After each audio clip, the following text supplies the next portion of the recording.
En 1968, après avoir fait des photos des manifestations à l'ULB, c'était un peu un Woodstock à la belge, quoi, si je peux dire ça. J'ai décidé quand même de créer un journal de cinéma qui s'appelait Trépied. Tout le monde connaissait ce journal, qui a tenu un an quand même. C'était. Et en 1969, j'ai ouvert le Styx 1. Pourquoi? Parce que tout ce qu'il y avait autour de moi, c'était des Patrickella, Patrickella, Roland Lethem, je vais dire encore, j'oublie tous leurs noms maintenant, mais tous les jeunes qui faisaient des films, qui volaient la pellicule, qui volaient même pas la pellicule, ils organisaient avec les gens de la RTBF à la place Auger, qui mettaient des pellicules vierges dans des poubelles, ils viennent les ramasser pour faire un court-métrage, quoi, qui se sont endettés, n'importe quoi, ils faisaient des films, mais il n'y a personne qui voyait ces films. Je vais vous faire une salle de cinéma. Et c'est en 1969 que j'ai ouvert le Styx à la rue du Prince-Royal. Et moi, j'ai commencé avec des trucs d'Andy Warhol, de Marco Poulos, de François Hanches, des trucs comme ça. Et je dis, moi, ce qui m'a valu, après une petite bagarre, une approche et une amitié de Jacques Ledoux, qui m'a dit, toi, tu vas faire du cinéma pour les gens que nous aimons tous les deux, un jour. Et je le dis vraiment de tout bon cœur, parce que j'étais secrétaire, je suis toujours secrétaire général du Fonds du cinéma.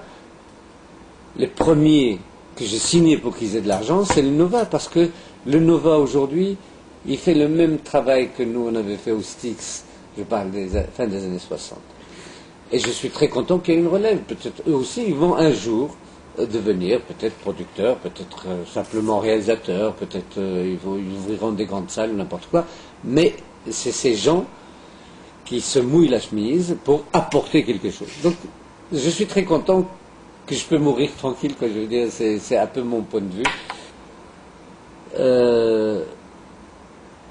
Un jour, je disais en riant à une très haute personnalité de la communauté française,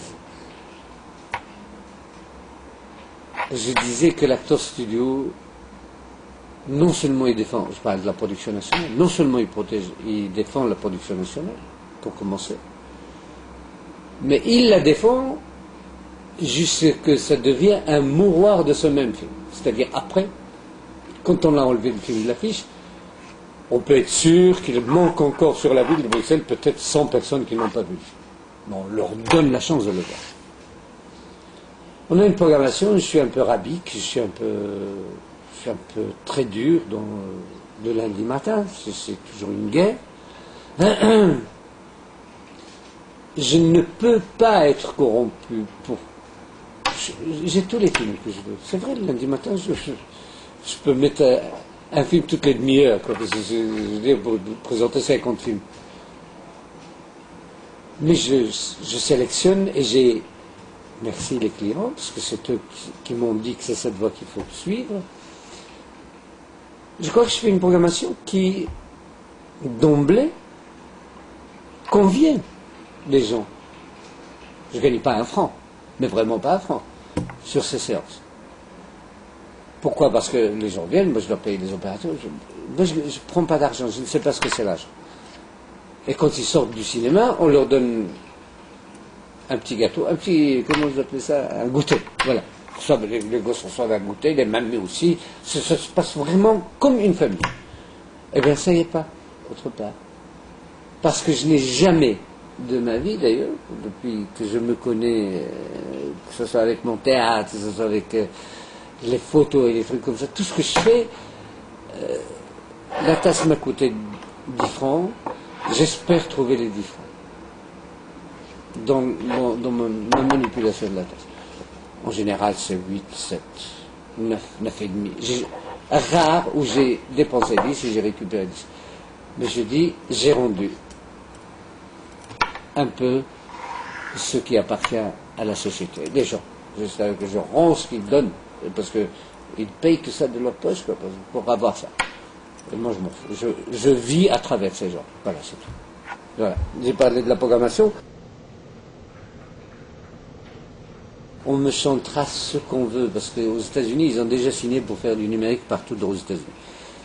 Mais on ne peut pas me dire que la pellicule, le film en pellicule, ce qu'on appelle analogique, il ne peut pas disparaître.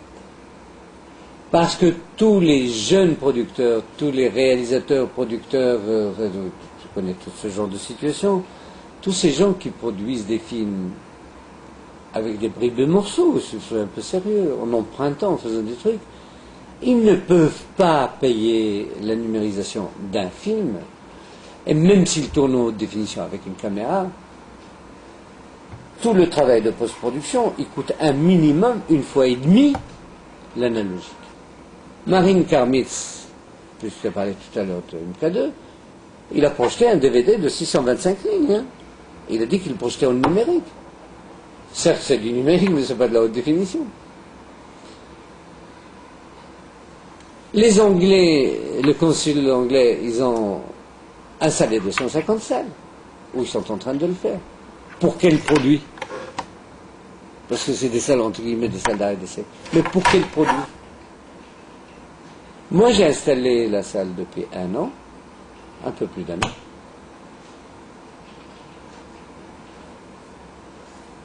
J'utilise toute l'installation numérique ou haute définition, je l'utilise pour les producteurs qui viennent visionner les rushs, ou qui viennent visionner une copie finie ou presque finie pour voir l'étalonnage et des trucs comme ça. Je tends la main, je dis à tout le monde, donnez-moi un film numérique. Il n'y a pas. Il n'y en a pas. Donc, je te demandais, tu nous sors un livre, là. Est-ce que c'est un roman ou est-ce que c'est un... Moi, j'ai pas du tout la prétention d'être romancier. Non, écrivain, non.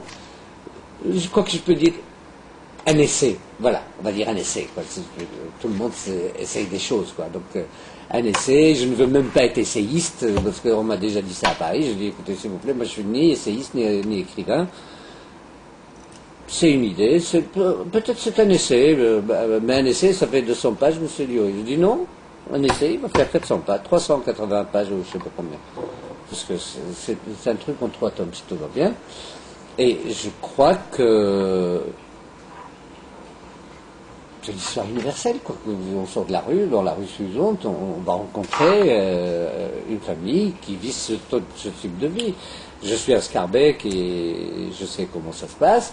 Je vais à Molenbeek, c'est la même chose. Et je m'excuse, je vais à Uccle, c'est encore pire. Ça, c'est l'écriture. Enfin, j'espère que je vais persévérer de ce côté-là. Rien que pour pouvoir communiquer, encore donner de ce que je ressens. Mais un jour, je vais écrire un livre sur la société.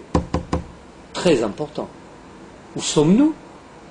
Il ne faut pas être socialiste, ni communiste, ni rien du tout. Il faut être simplement humain, voir les choses, et se rendre compte. Je ne sais pas, toi, tu dors avec 10 milliards sur ton compte en banque, et quand tu passes à côté de la gare centrale, tu vois le mec qui est cassé et fini, tu retournes ta tête pour voir, faire semblant de voir le feu rouge pour continuer ta route. C'est quoi ce truc? À qui? Pour qui? Et voilà, j'ai dit. Mais ça, je vais l'écrire un jour. Ça, je sais, parce que j'ai déjà fait un plan de travail pour ça.